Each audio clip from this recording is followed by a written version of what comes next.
கர்த்தருடைய பரிசுத்த நாமம் மகிமைப்படுவதாக. ஆசீர்வதிக்கப்பட்டதான நல்ல நாள் 5/8/2025 செவ்வாய்க்கிழமை. புதிய நாள், புதிய கால வேளைக்காக கர்த்தரை நன்றியோடு துதிக்கிறேன், ஸ்தோத்திரிக்கிறேன். இந்த நாளுக்கான கர்த்தருடைய வார்த்தை யோவான் எழுதின நற்செய்தி நூல் 8ஆம் அதிகாரம் 12ஆம் வசனம். நான் உலகத்திற்கு ஒளியாயிருக்கிறேன். என்னை பின்பற்றுகிறவன் இருளிலே நடவாமல் ஜீவ ஒளியை அடைந்திருப்பான். I am the light of the world. Whoever follows me will never walk in darkness, but will have the light of life. கர்த்தருக்கு ஸ்தோத்திரம் உண்டாகட்டும்.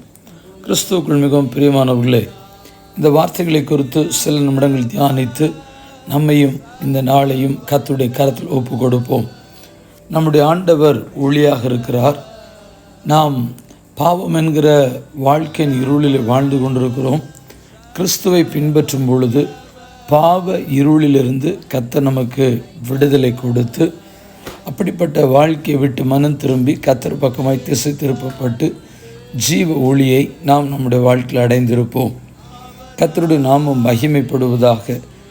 யோவான் 1ஆம் அதிகாரம் 4ஆம் வசனம் சொல்லுகிறது, அவருக்குள் ஜீவன் இருந்தது, அந்த ஜீவன் மனுஷருக்கு ஒளியாக இருந்தது.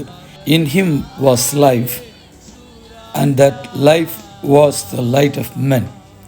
கர்த்தருக்கு ஸ்தோத்திரம் உண்டாகட்டும்.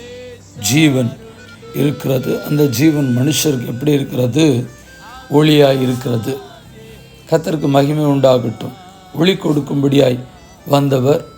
கர்த்தருக்கு ஸ்தோத்திரம்.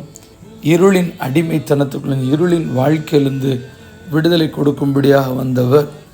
அந்த ஜீவன், அவருக்குள் ஜீவன் இருந்த அந்த ஜீவன் மனுஷராகிய நமக்கு இன்றைக்கு ஒளியாய் காணப்படுகிறது. யோவான் 12ஆம் அதிகாரம் 36ஆம் வசனத்தில் சொல்லப்பட்டிருக்கிறது, ஒளி உங்களோடு இருக்கையில் நீங்கள் ஒளியின் பிள்ளைகளாகும்படிக்கு ஒளியின் இடத்தில் விசுவாசமாயிருங்கள் என்றார். இவைகளை இயேசு சொல்லி அவர்களை விட்டு மறைந்தார். Put your trust in the light while you have it, so that you may become sons of light. கர்த்தருக்கு ஸ்தோத்திரம் உண்டாகட்டும். நாம் தேவனிடத்தில் விசுவாசமாக இருக்கும்படிக்கு, ஹல்லேலூயா, அந்த ஒளியாகிய கிறிஸ்துவின் மேல் நாம் விசுவாசமாக இருப்போம். கர்த்தருக்கு ஸ்தோத்திரம். இயேசு ஒளியாக இருக்கிறார். ஹல்லேலூயா. வாழ்வு கொடுக்கும்படியாய் வந்தவர். பாவ இருள், சாபத்தின் இருள், ஹல்லேலூயா, இப்படிப்பட்ட இருளுக்குள் இருக்கிற மனிதனுடைய வாழ்க்கையிலிருந்து விடுதலை கொடுக்கும்படியாய் என் தேவனாகிய கர்த்தர் நம் நடுவிலே இன்றைக்கும் உலாவிக் கொண்டிருக்கிறார். தீர்க்க தரிசனமாய் சொல்லப்படுகிற வார்த்தை லூக்கா 1:79, நம்முடைய கால்களை சமாதானத்தின் வழியிலே நடத்தவும் அவ்விரக்கத்தினாலே உன்னதத்திலிருந்து தோன்றிய அருணோதயம் நம்மை சந்தித்திருக்கிறது. To shine on those living in darkness and in the shadow of death, to guide our feet into the path of peace. கர்த்தருக்கு ஸ்தோத்திரம். அந்த அருணோதயம், அருணோதயம் விடுவெளி நட்சத்திரம், அதிகாலை நேரம் வெளிச்சத்தை கொடுக்கிறவர். காரணம், நம்முடைய ஆண்டவர் ஒளியாக இருக்கிறார். கர்த்தருக்கு ஸ்தோத்திரம். 2 கொரிந்தியர் 4ஆம் அதிகாரம் 6ஆம் வசனம் சொல்கிறது, இருளிலிருந்து வெளிச்சத்தை பிரகாசிக்க சொன்ன தேவன் இயேசுவின் முகத்துள்ள தமது மகிமையின் அறிவாகிய ஒளியை தோன்ற பண்ணும் பொருட்டாக எங்கள் இருதயங்களில் வாசம் பண்ணினார்.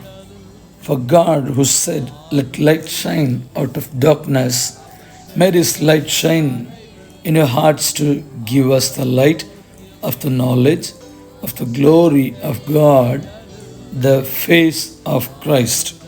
கர்த்தருக்கு ஸ்தோத்திரம்.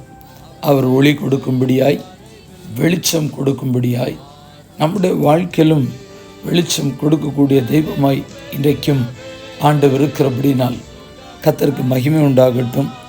நம்மையும் நம்முடைய குடும்பங்களையும் ஆசீர்வதிக்க, இருளில் வாழ்க்கையிலிருந்து வெளிச்சம் கொடுக்க வந்த இயேசு நமக்கு பரிபூர்ண ஜீவனை கொடுத்து, இருளின் வாழ்க்கை அடிமைத்தனத்திலிருந்து, பாவ இருளின் அடிமைத்தனத்திலிருந்து நமக்கு விடுதலை கொடுத்து ஒளியாகி கிறிஸ்துவின் பக்கமாய் நம்மை நிலைநிறுத்தி காப்பாராக. ஜெபிப்போம். பரிசுத்தமுள்ள நல்ல தேவனே, இந்த ஆசீர்வதிக்கப்பட்ட புதிய நாளுக்காக நன்றி செலுத்துகிறோம்.